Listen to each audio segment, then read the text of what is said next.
halo semuanya, kenalin aku Rita. Jadi di sini ntar aku bakal nemenin narasumber kita. Ada Kak siapa? Kak Christine. Aku Misael. Jadi Kak Christine sama Kak Misael ini adalah mahasiswa dari jurusan Psikologi Universitas Surabaya. Jadi pertanyaan pertama ini sangat erat berhubungan dengan sahabat Kisara pastinya. Jadi tentang skripsi, tentang dunia perkuliahan, terus tentang pekerjaan, tentang kita tuh gimana sih nanti setelah lulus. Itu mungkin Kak ya. Jadi untuk pertanyaan pertama itu Kak, gimana sih kalau misalnya ada sahabat Kisara yang mengalami dilema terkait dengan topik skripsi? Ini skripsinya belum mulai ya, kita baru dilema tentang topik skripsinya nih. Gimana nih Kak caranya? Kalau dari aku sih sebenarnya kalau dilema soal topik skripsi, ini dari contoh aku aja ya sebelumnya. Aku juga sekarang udah dalam fase skripsi, jadi aku sudah melewati dilema topik. Nah itu yang pertama itu tentu aja aku tanya ke dosen-dosen. Kalau nggak berani nanya ke dosen, coba tanya ke teman-temanmu atau ke kakak-kakak tingkat yang mungkin masih ada.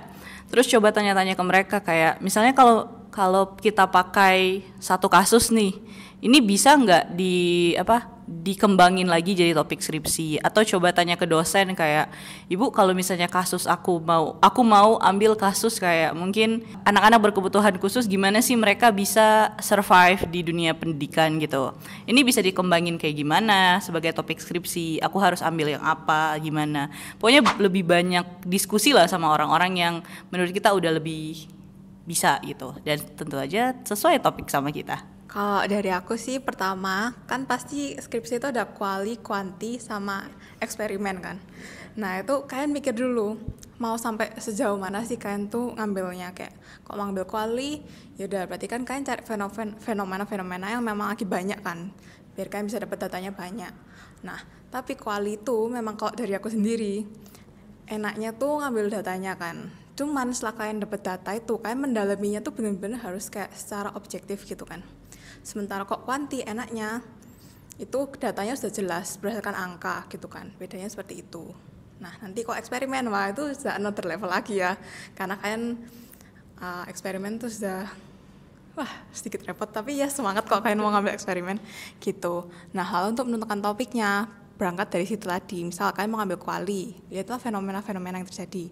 Kok kemarin tuh aku sempat mengambil kuali karena emang ada banyak kayak kemarin tuh aku tertariknya sama pengemis. Kenapa kok banyak orang yang minta-minta, kemarin kan viral di TikTok tuh ya, minta-minta gift, minta-minta apa gitu. Nah itu, cuman kok itu kan harus ngambil datanya online. Nah itu aku juga menyerah. Jadi aku mending ngambil kuanti gitu.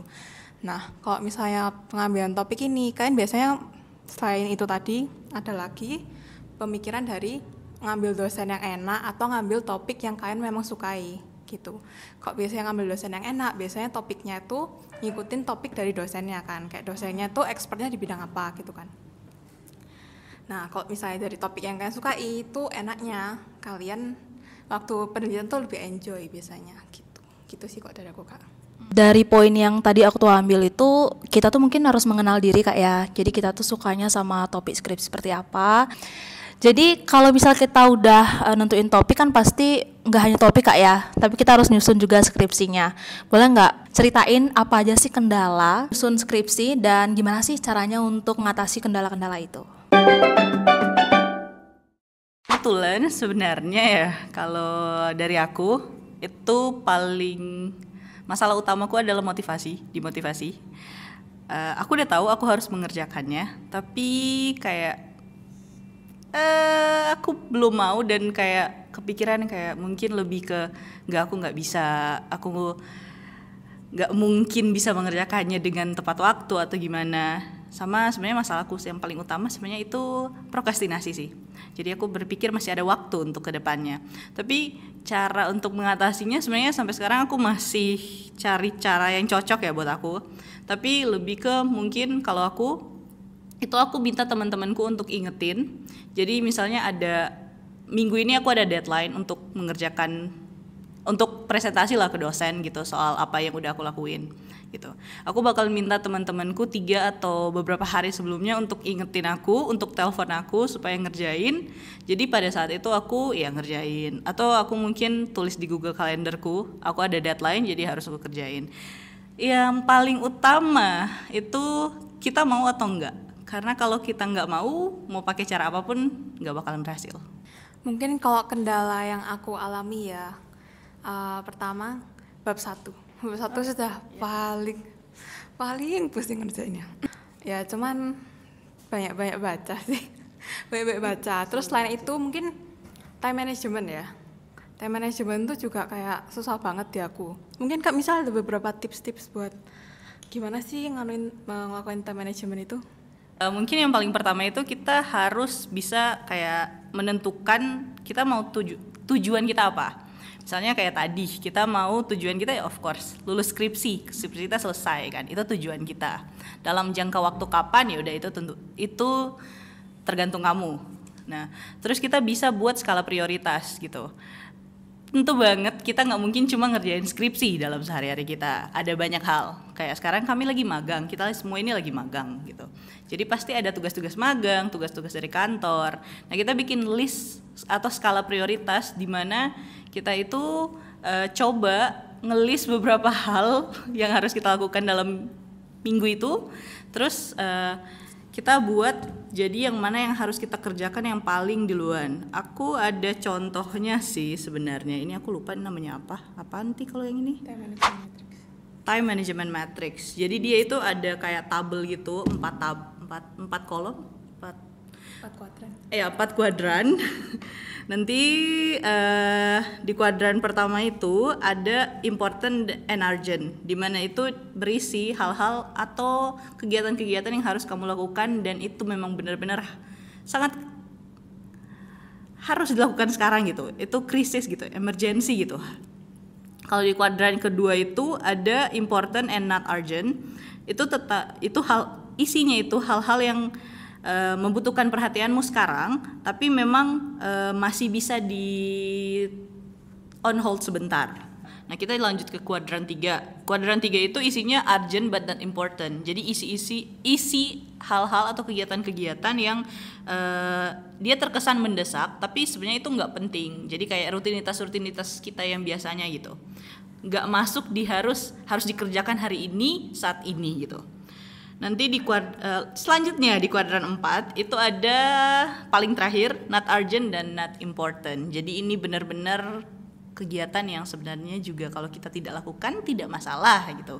Contohnya adalah gosip. Itu tidak boleh ya kawan-kawan. Boleh sih tapi boleh nggak sih gosip itu? Udah lanjut. Setelah kita menentukan skala prioritas, kita juga bisa gunakan alat-alat bantu supaya lebih terarah gitu. Misalnya kita pakai Google Calendar untuk tulis jadwal-jadwal kita, atau pakai Google Sheet, atau bahkan diingetin sama alarm aja. Pokoknya alat-alat yang bisa membantu kita. Kita juga bisa menerapkan time blocking, di mana dalam satu hari ada 24 jam tentu aja.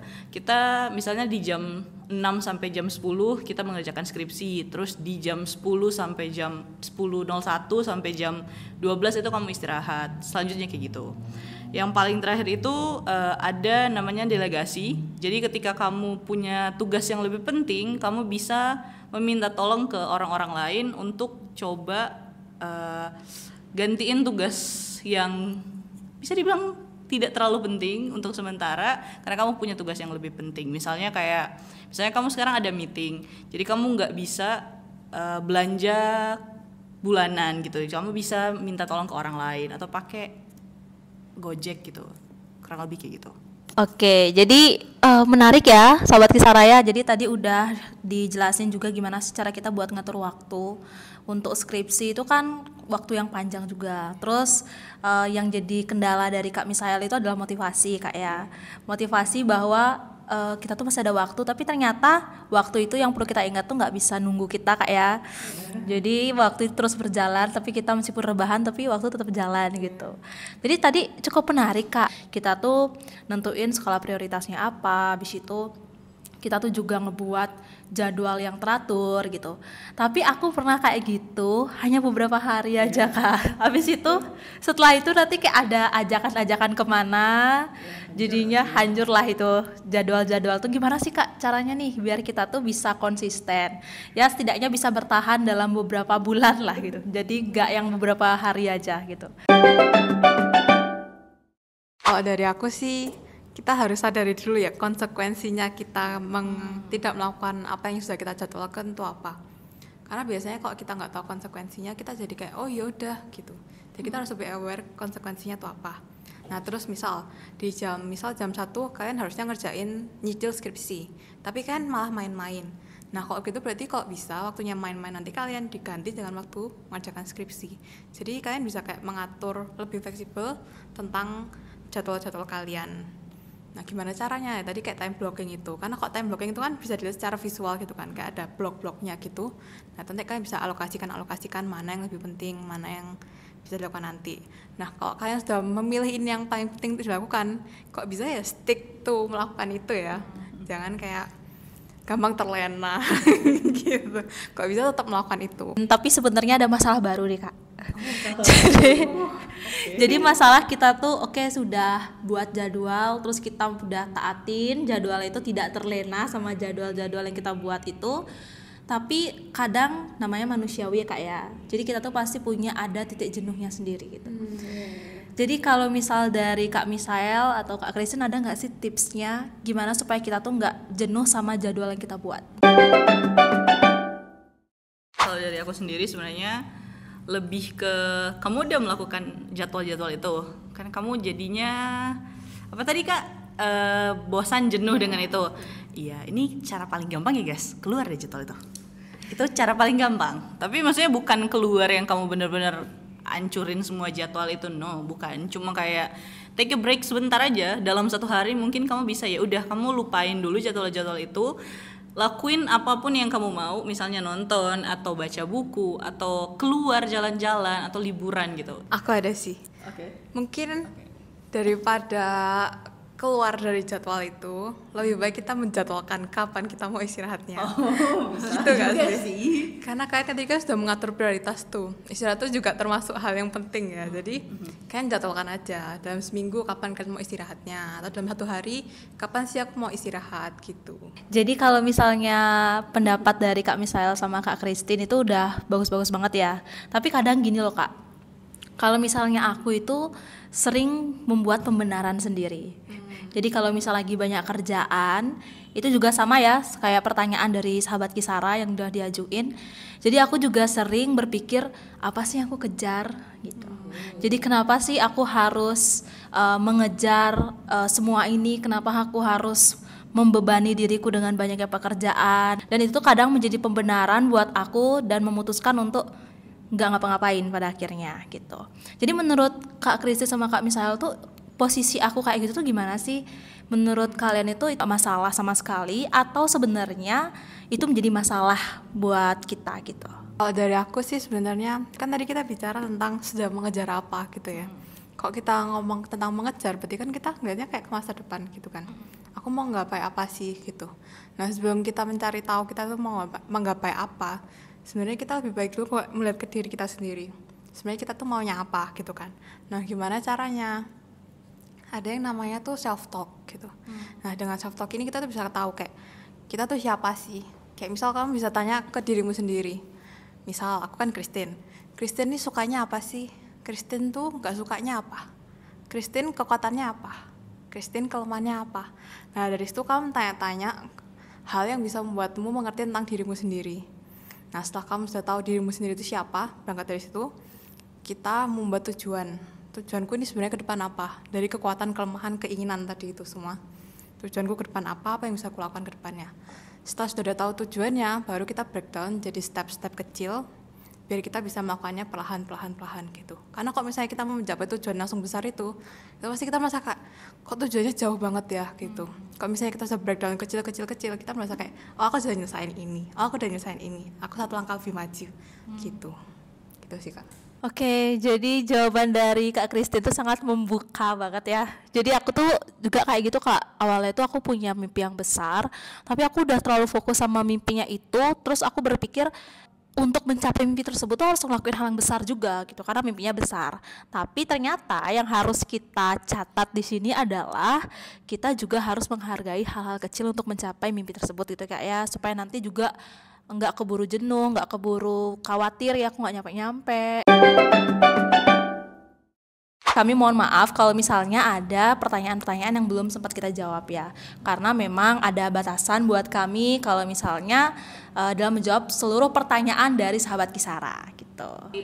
Disclaimer, ini tuh kita menjawabnya sebisa mungkin sesuai dengan yang kita tahu dan yang udah kita alami aja guys, gitu. Jadi kalau misalnya masih ada kurang, mohon maaf. Oke, jadi untuk kakak-kakak yang lain ada yang mau disampaikan lagi nggak sama sahabat Kisara? Semangat, oke. Untuk Kak Misael, ada yang mau disampaikan?